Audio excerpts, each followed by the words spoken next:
وصفة النهاردة اختراع يا كوتش، حاجة كده أول مرة على اليوتيوب وحصري. هعمل لكم يا جماعة تانك المانجا بحبتين مانجا، ومش هتبقى بودرة، لا ده أنا هعملها لكم جل زي الجيلي كده، تدوبيها في الكوباية تدوب معاكي على طول وتقعد معاكي في التلاجة شهر بحاله. حاجة كده يا جماعة تجنن. عايزاكم بقى تحطوا لايك للفيديو، اشتركوا في قناتي، دي قناتي اكلاتي واختراعاتي، فعلوا الجرس عشان يوصلكوا كل وصفاتي الجديدة. تعالوا نصلي على الرسول، اللهم صلي وسلم وبارك على سيدنا محمد.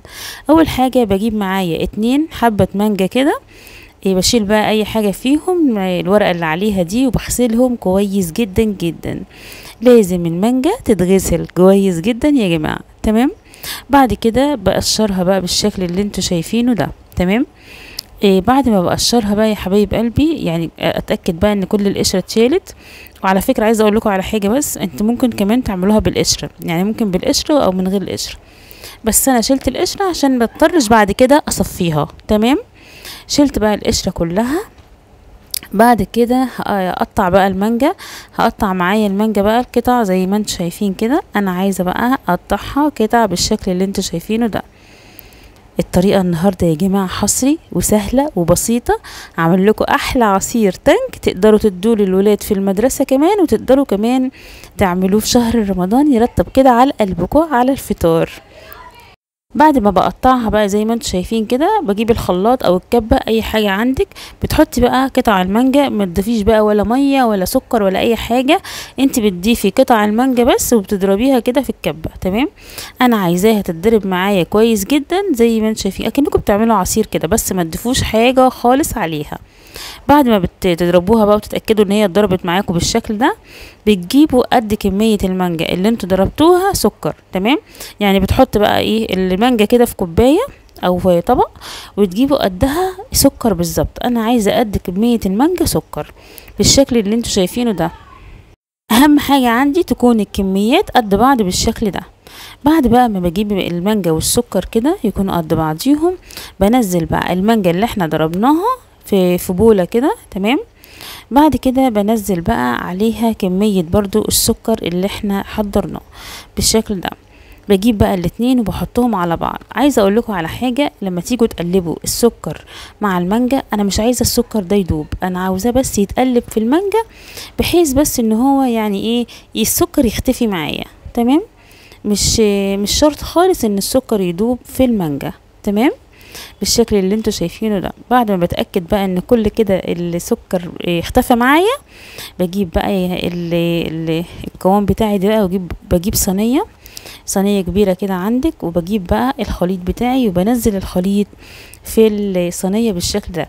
بصوا اكنكم كده بتعملوا قمر الدين، بس احنا طبعا مش بنعمل قمر الدين، لان احنا ما حطيناش جيلاتين ولا اي حاجة، احنا يا دوبك عصرنا المانجا وحطينا عليها السكر بس كده.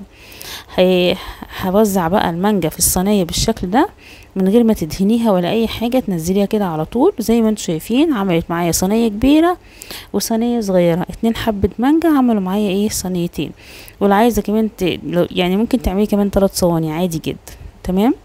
بعد كده حبايب قلبي بجيب بقى القوام بتاعي دوت بقى، بعد ما احطه كده في الصينية بحطه بقى في التلاجة يرتاح بس شوية ويمسك معايا شوية. انا عايزاه يتماسك كده معايا شوية زي ما انتم شايفين كده.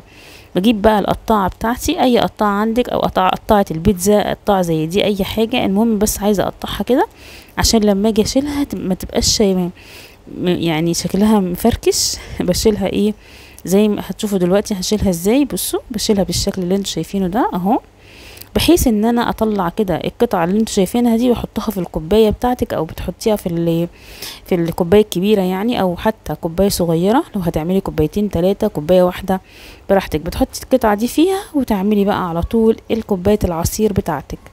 عايزه اقول لكم يا جماعه بجد من احلى واجمل طرق العصير اللي انتوا هتعملوها، وكمان تحتفظي بيها في التلاجة براحتك، بتقعد مده طويله ما بيحصلهاش اي حاجه. شايفين بقى؟ عايزه اقول لكم ولا تقولوا لي بقى بودره ولا تقولوا لي تانك ولا تقولوا لي الحاجات اللي انتوا بتشتروها الصناعيه اللي فيها مواد الحافظه دي بقى حصر كده، واول مره على اليوتيوب. جربوها مش هتندموا. وممكن كمان تحضروها كده من بالليل ولاد في المدرسه عشان تديها لهم في المدرسه. بتحطي بقى طبعا معلقه كده من الجل اللي احنا عملناه، بتنزلي عليه بصي حاجه بسيطه كده من الميه السخنه. ليه الميه السخنه؟ علشان تدوبي بس الجل اللي احنا عملناه ده، الجيلي ده تدوبيه في الميه السخنه. جيلي المانجا بتدوبيه بس يا دوبك، بس انا عايزاه يدوب تمام. وطبعا احنا مش هنشربها سخنه، احنا عايزين نشربها بارده. بنزل بقى عليها بعد ما بتاكد ان المانجا دابت خالص، ما بقاش فيه جيلي خالص. بنزل كام مكعب كده من التلج. ولو هتديها لولادك في المدرسه طبعا بلاش تلج، حطوا بس ميه بارده وخلاص، يعني عشان ما تبقاش ساقعه عليهم قوي. لكن لو انت هتشربيها او هتقدميها للضيوف حطي بقى ايه تلج.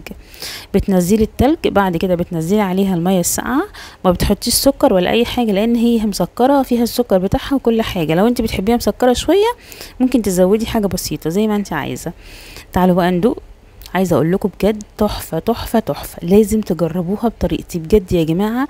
من احلى واجمل طرق العصير اللي هتعملوها وهتعتمدوها في الدراسه في المدارس للولاد وكمان في رمضان. كل سنه وانتم طيبين، سنه سعيده عليكم ان شاء الله. عايزاكم بقى تحطوا لايك للفيديو لو عجبكم، اشتركوا في قناتي، دي قناتي اكلاتي واختراعاتي. فعلوا الجرس عشان لما تفعلوا الجرس هيوصل لكم كل وصفاتي الجديده. بحبكم قوي، استنوني بقى في وصفه جديده وفيديو جديد، ومع السلامه وباي باي.